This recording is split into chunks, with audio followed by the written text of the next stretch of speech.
বয়সের ভার বেড়েছে মহেন্দ্র সিং ধোনির, নেতৃত্বের গুণেও পড়েছে ভাটা। এবারের আইপিএলে এমনটাই দেখা যাচ্ছে।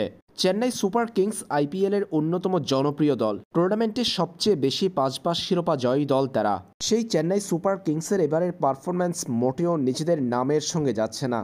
টুর্নামেন্টে ১০ দলের পয়েন্ট টেবিলে ১০ নম্বর পজিশন থেকে উপরে উঠতেই পারছে না দলটি।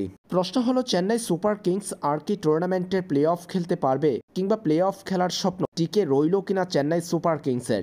আজ সানরাইজার্স হায়দরাবাদের বিপক্ষে নিজেদের মাঠে ৮ বল বাকি থাকতে ৫ উইকেটের বড় ব্যবধানে পরাজিত হয়েছে চেন্নাই।